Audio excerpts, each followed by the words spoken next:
Assalamualaikum warahmatullahi wabarakatuh. Saya Adelia Putra dari Universitas Sriwijaya, Fakultas Matematika dan Ilmu Pengetahuan Alam, jurusan Matematika dengan NIM 08011182227008. Pada video kali ini saya akan membahas mengenai tugas yang diberikan dalam mata kuliah praktikum pengantar teknologi informasi mengenai Microsoft Office Access. Di sini terkait dengan seputar data penjualan. Baik, langsung saja kita bahas soalnya.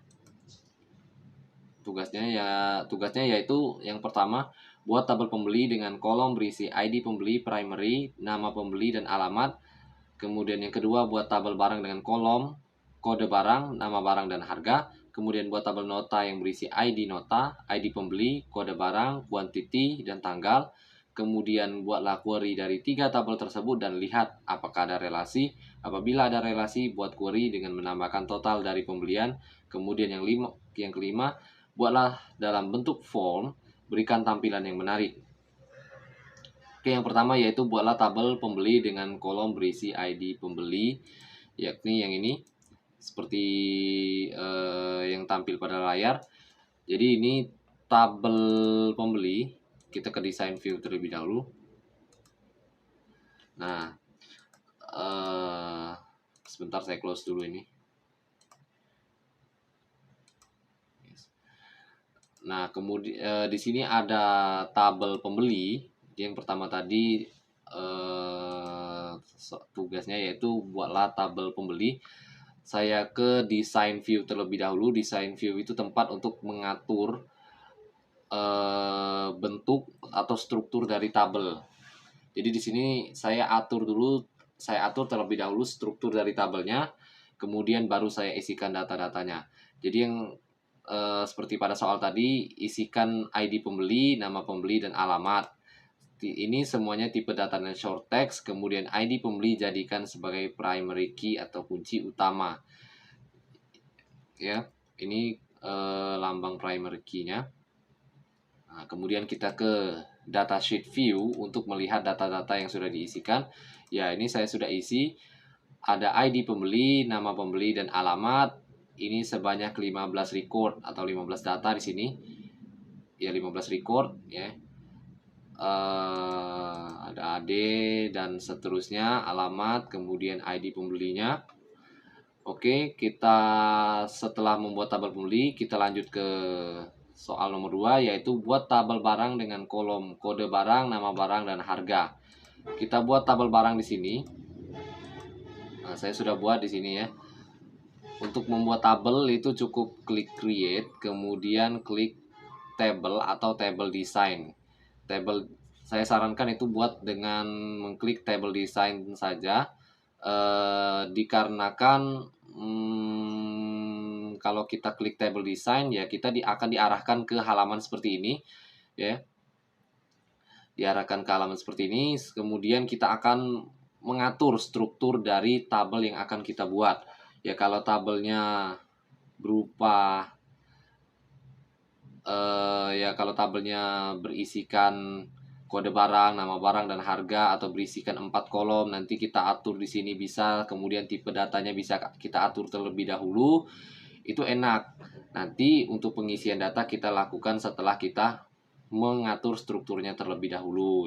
Jadi itu untuk membuat table tadi, yaitu klik menu create, kemudian ke tab tables, kemudian klik table design. Oke, di sini kita lanjut ke soal nomor 2 tadi, yaitu buatlah kode barang. Ya, kita tinggal klik kode barang. Untuk field name ini, kalau nama fieldnya lebih dari satu suku kata, kita tambahkan underscore seperti ini. Jadi kode underscore barang. Kemudian nama ini juga nama barang, karena terdiri dari 2 suku kata ya kita kasih underscore. Kemudian yang terakhir itu ada harga. Ini semua tipe datanya juga short text ya. Karena kode barang ini kita yang mau menginputkannya sendiri, sehingga short text saja, tidak perlu number ya. Karena kode barang ini juga tidak akan digunakan dalam perhitungan, sehingga ini hanya berupa identitasnya saja nanti yang akan kita gunakan. Jadi bukan untuk perhitungan. Jadi kode barang tidak digunakan dalam hitung-hitungan, sehingga tipe datanya short text saja. Oke, kemudian kita ke menu home, kemudian kita klik data sheet view dari tabel barang ini. Nah, ini baru ini datanya yang tadi yang tampil di layar tadi sebelumnya itu ialah struktur dari tabel barang. Nah, yang ini ialah isi dari tabel barang yang ada kode barang, nama barang, serta harga. Nah, ini tipe datanya itu short text semua ya. Kode barangnya di sini, jadi di toko ini itu menjual 5 macam jenis barang, ada pensil, pena, buku, penghapus, serta penggaris, serta harganya masing-masing di sini sudah saya buat. Oke. Kemudian kita lanjut ke soal nomor 3, yaitu buat tabel nota yang berisi ID nota, ID pembeli, kode barang, quantity, dan tanggal. Jadi tabel nota ini berisikan, kita ke desain dulu. Nah, jadi tabel nota ini itu berisikan kolom ID nota, ID pembeli, kode barang, serta quantity. Oh iya, saya lupa ini kita tambahkan underscore. Kemudian ini juga kita tambahkan underscore. Kemudian kita klik save. Oke. Ini juga semua tipe datanya short text. Ya, quantity juga short text, kemudian ID nota ini short text, ID pembeli short text, kode barang juga short text, dan ya ini semuanya short text. Kemudian kita ID nota ini kita jadikan primer key ya, karena untuk menghubungkan dengan tabel pembeli dan tabel barang nantinya. Oke, kita ke desain, ke data sheet view terlebih dahulu. Kita ingin melihat melihat isi dari tabel nota ini. Nah, ini untuk isi dari tabel notanya. Ada ID nota, ID pembeli, kode barang, quantity, serta tanggal. Nah, ini juga sebanyak 15 data, ID nota ya. Kemudian ada ID pembeli. Nah, ini 2019 tadi siapa. Kemudian si 2019 ini membeli barang dengan kode 1139. Kemudian membeli barang yang tersebut sebanyak 21 buah. Ini untuk tanggalnya. Nah, kemudian seterusnya ini ada pelanggan dengan kode 2618, kode barang yang dibelinya itu 1182, dan hanya membeli 1 buah barang pada tanggal 10 ya, dan seterusnya. Itu untuk desain view dari tabel nota serta data sheet view-nya. Kemudian kita lanjut ke soal nomor 4, yaitu buatlah query dari 3 tabel tersebut. 3 tabel tersebut ialah tabel pembeli, tabel barang, serta tabel nota tadi, dan lihat apakah ada relasi ya. Apabila ada relasi, buat query dengan menambahkan total dari pembelian. Kita lihat di sini. Yang pertama ini ada tabel pembeli. Kemudian di sini tabel barang ya. Tentunya dalam suatu penjualan ya terdapat pembeli, kemudian terdapat barang yang dibeli, sehingga antara tabel pembeli dan tabel barang ini bisa kita pasangkan ya, atau bisa kita relasikan untuk membuat tabel nota yang berisikan tentang histori atau riwayat penjualan lah ya kira-kira. Nah, jadi di sini kan bisa kita lihat, pelanggan dengan ID 2000 atau 2019 itu membeli barang dengan kode 1139 pada tanggal sekian, dengan kuantitas sekian kan. Jadi bisa kita buat suatu relasi atau kita query-kan nanti ya.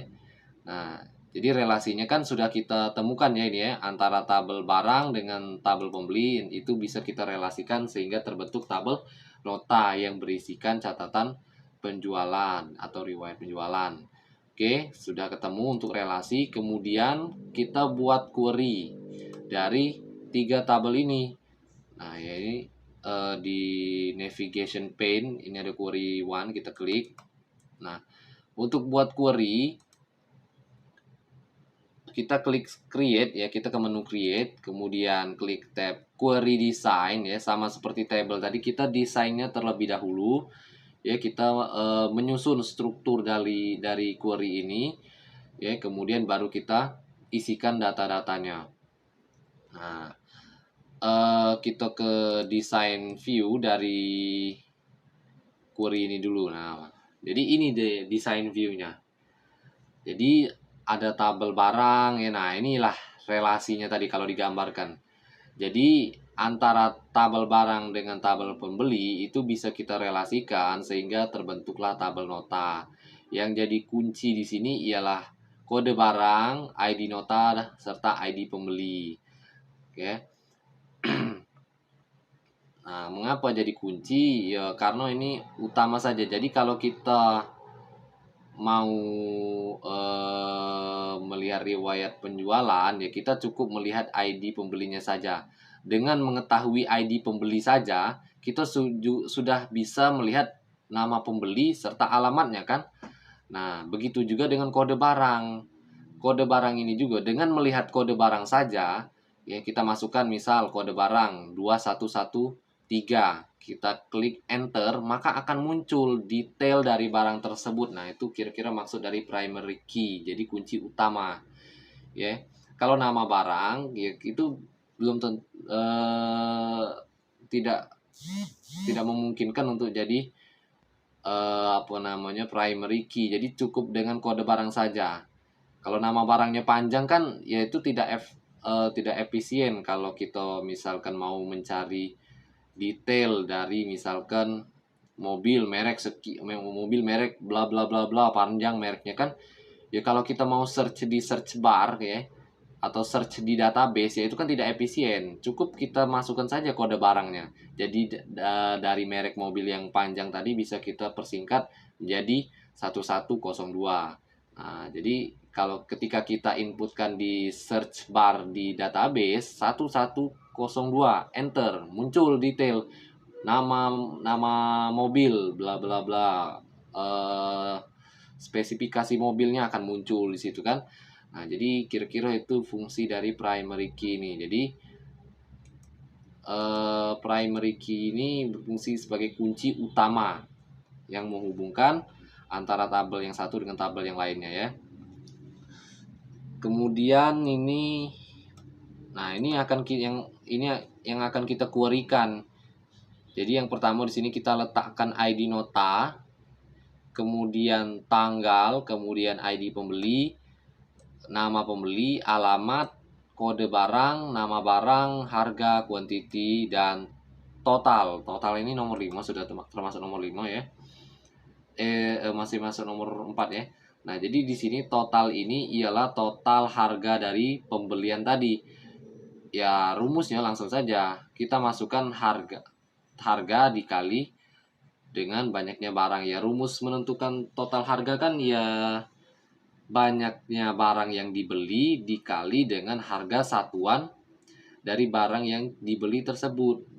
Nah, jadi ya rumusnya kita buat field baru dengan nama total. Ya rumusnya yaitu field harga dikali dengan field quantity.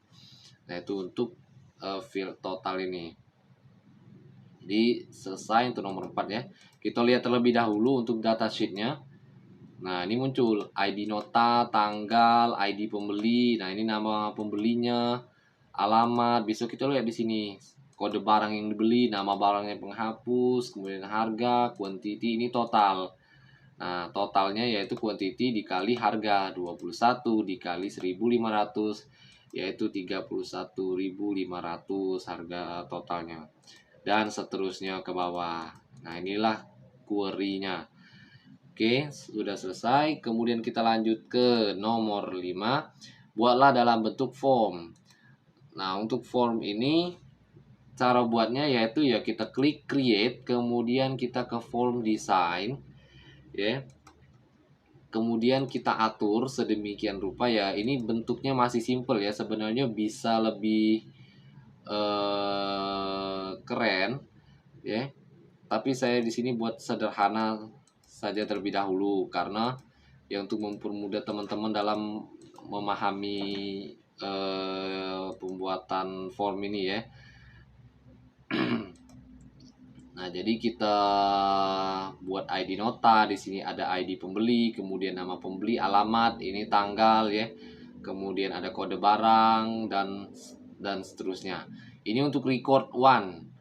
Jadi ada pembeli ya, namanya Losita, kemudian dia membeli penghapus, kemudian untuk record kedua kita lanjut. Ada Natasha itu membeli pensil ya, ada kode notanya, ada kode pembelinya, dan tanggal pembeliannya gitu ya. Dan seterusnya sampai 15 record. Ya, ini terakhir record. Ya, AD ID-nya 3677, ID pemain 2015. Kemudian totalnya di sini tercantum ya, ini untuk form. Inilah kira-kira bentuk form. Saya rasa cukup untuk video mengenai tugas praktikum ini, tugas lampiran praktikum. Mohon maaf apabila ada salah kata. Saya akhiri. Wassalamualaikum warahmatullahi wabarakatuh.